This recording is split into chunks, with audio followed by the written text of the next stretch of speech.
Hey guys, welcome back to my channel. Hope you guys are doing well. Thank you so much for tuning in again today. In today's video, I'm going to be showing you my top 3 high-end foundations. I'm going to start with my, I don't want to say least favorite because I do like them all, but yeah, basically I'm going to do 3 to 1, 1 being the one I love the most, of course. Number 3 is Fenty Beauty. This is the first foundation she released, by the way, the Pro Filt'r foundation. Yes, soft matte foundation. And I know she has another one now, which I actually haven't tried, and that's because that one is more geared to dewy skin, so that's why I haven't kind of rushed to buy it.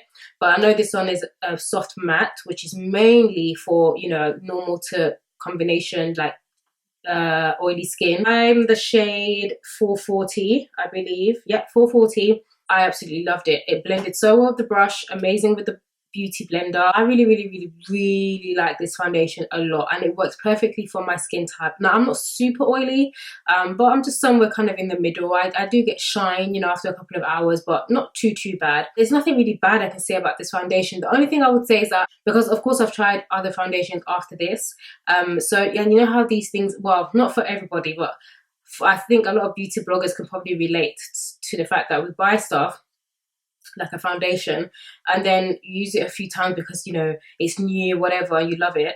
But once you've bought something else, it kind of stays on the back burner. So this is kind of what happened to this one. I actually left it for, I'm not even gonna lie, a few months. Not because I didn't like it, but I bought other foundations after, and I was trying those and using those. I kind of just left it on the, this is just common for beauty bloggers, trust me.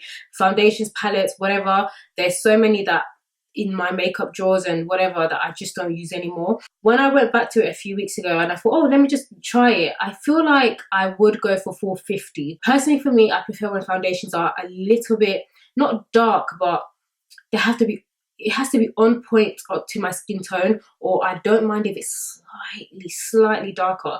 The reason I say that is because once you use highlight, contour, powders, loose powders, you have this tendency to look a bit ashy, a bit light.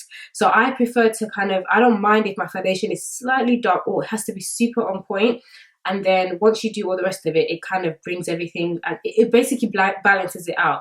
But if the foundation is a little bit light for you, yes, at first you might think, oh, it's okay, but you'll find that once you do everything else and powder and all that kind of stuff, and baking, especially if you bake, you'll find that you're actually looking a bit lighter or ashy. Even with my clients, it's the same thing. I might mix their foundation just a little bit darker just to let it all blend out. You don't want your makeup to look dark, but at the same time, looking too light and your makeup is not matching is literally not the one. So I feel like the next time, because I definitely will buy this foundation again once it finishes, I feel like I will go for 450. Let me show you on my skin.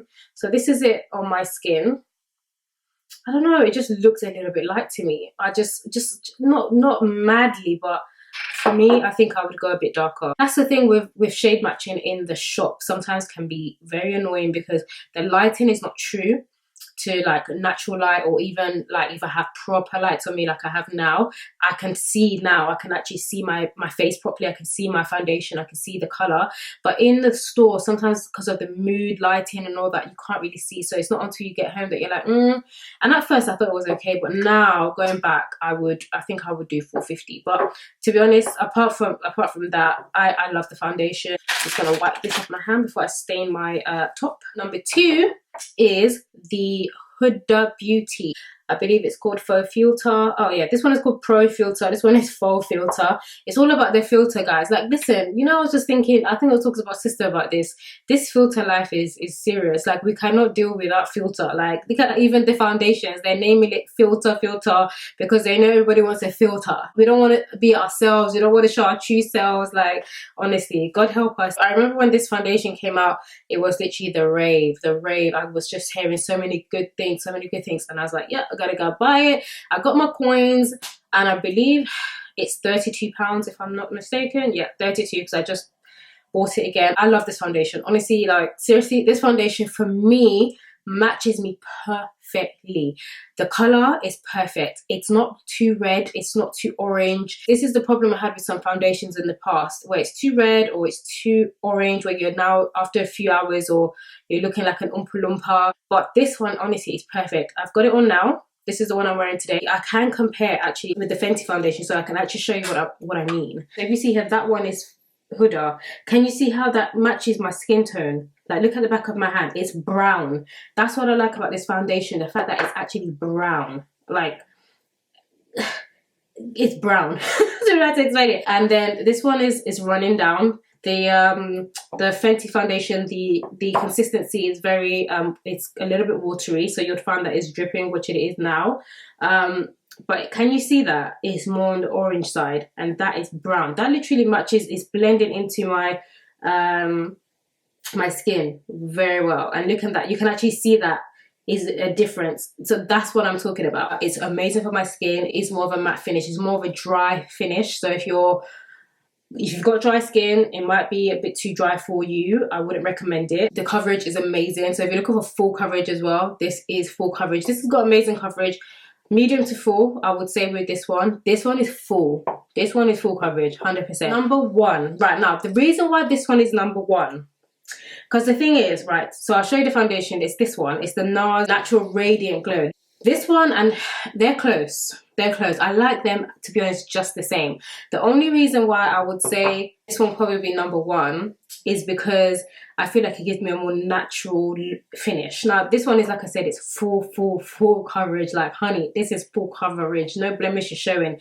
This one is still, I would say, medium to full. It still gives a very good, it is a very good coverage, but it's not as full as the Faux Filt'r one. Again, the color is really good as well. Very similar to Huda, actually. Let me actually, because I actually haven't even checked. Again, yeah, see, you can't even tell the difference. Which one is Huda? Which one is, I don't even know which one is which anymore. I mix them up. I think this one is Huda and this one is Nars. But you can see it looks very, the color is literally pretty much the same, almost the same.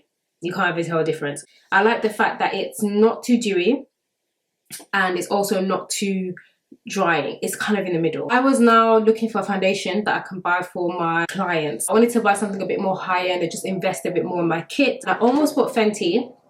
And why I almost bought Fenty is because I was leaning more towards the price of it. Because this is £32, okay? This one is £35. This is 27 now, I think.